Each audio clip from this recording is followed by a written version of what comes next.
What is up, guys, and welcome to an updated, finally, of just Dark Magician Girl deck. Now, I wanted to bring an update to this because I recently did Dark Magician like a few months ago, and I wanted to, of course, do the better half of it and just show you what Dark Magician Girl and the Magician Girls can do in the year 2025, because it's been a while since I just did a deck that's been focused on just the Dark Magician Girl and the Magician Girls. Now, first and foremost, we run 2 of the Dark Magician Girl. Don't need to max it out at 3, honestly. 2 is enough for the combo pieces, to fuel the engine, and all that stuff. So definitely a 2 of.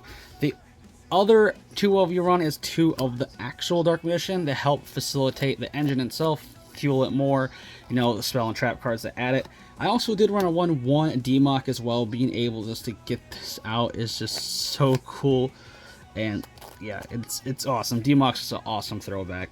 Next, for the Magician Girls themselves, nowadays they're super searchable, so you really only need to run 1. Of course, we have Kiwi. This acts as like our hand trap for the deck.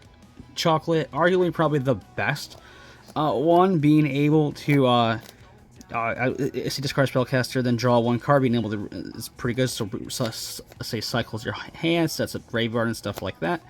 Then of course we have Apple Magician Girl. The Apple Magician Girl is awesome, of course, with Lemon, and then also 1 of the Berry.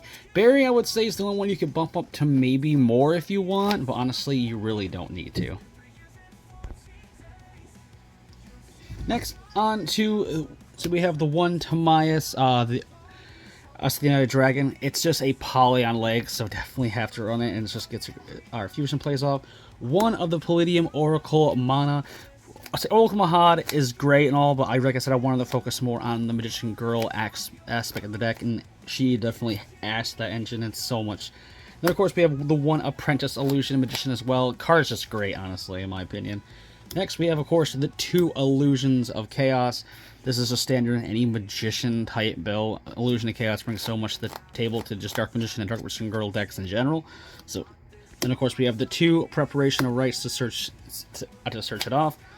Then, of course, we have, 3 of the Magician Souls. Card has been absolutely broken and crazy since it came out, so yeah, definitely got to run at 3. This is definitely a 3 of in just tons of different decks, so yeah. Then, of course, we do have the 2 Rod as like our main normal summon, just being able to search out any spell or trap card that, I see from the deck, that lists Dark Magician in its text, so yeah. Speaking of that, we do have, of course, the 2 Soul Servant.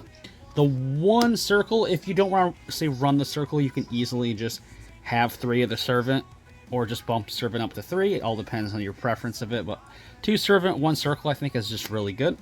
Then, of course, we have 1 Dark Burning Magic for those scenarios where you have both Dark Magician Girl and Dark Magician out on the field, just to blow up everything on the opponent's board.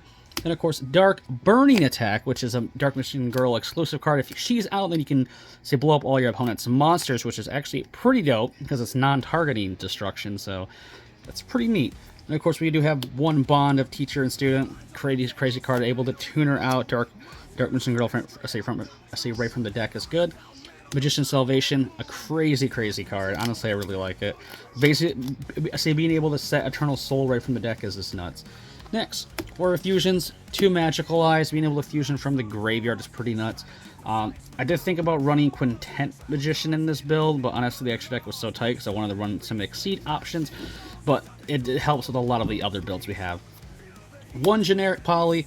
Being able to help unclog hands is pretty good, so if this gets opened up, it's in your hand, and your hand is just kind of dead in a sense, this actually helps free up to get fusion plays going.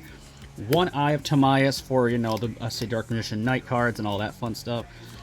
1 of the Secrets of Dark Magic insane card. Being able to go into ritual summoning or fusion summoning is kind of insane. Next, Eternal Soul, go to the card. A Magician's Navigation, also pretty insane as well. Like it. It's pretty niche for the deck, but honestly it's cool.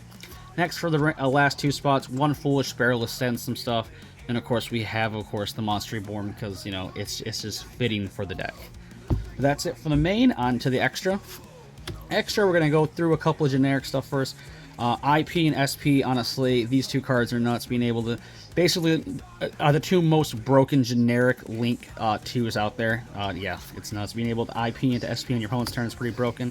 Celine. Celine is just broken. So many spell counters for days. Celine's just go-to, plus helps you link climb into your good old access to Code Talker, which allows you to push for OTKs in games. Exceeds now, 1 Naruto. Being having just a spell trap negate for your first going board is pretty dope, so yeah, it's pretty nice. Number 24, the Vampiric Dragon. Card is actually being insane. Just being able to book one of your opponent's special summon, say cards from the extra deck is just insane. On say quick effect as well. So being able to quick effect book is just annoying. 1 Jinzo Layered because I wanted to add in here for the nostalgia. And Jinzo Layered, honestly, you don't see it at all. The card is alright. It's pretty cool. And for a level, a rank 6 option, it's not half bad. And of course, we have the 1 Dampier Vampire Sheridan. Card is honestly nuts. Like, this card, even in pure vampires and zombies, this card is just nuts. And we also run, say, a couple level 7s, 1 Big Eye, and of course, I wanted to run the Harmonizing, say, Gragel, just to test it out. And honestly, this card's actually pretty good if you don't know what it does. This card's attribute is treated as the attributes attached to it. Cannot be destroyed by battle, or say with the monsters, the attributes. So if you have Dark to it, you got like an immunity to it, so it's pretty cool that way. And also can be destroyed with activated effects, so that's pretty dope as well. Then at quick effect, you can target one opponent's opponent's card in the graveyard, and then detach a material, 2 materials, well, say one material from this card, and you attach the target to it. So it's kind of like a way for graveyard decks, so you can be a quick effect, you can take it out from the graveyard and attach it to it. So pretty dope that way. Next for Effusions, 1 Master of Chaos for the nostalgic for Blackluster Soldier in there. 1 Dragoon, because Dragoon's just nuts. You're mostly making, say this off in your Timaeus Dragon, so yeah.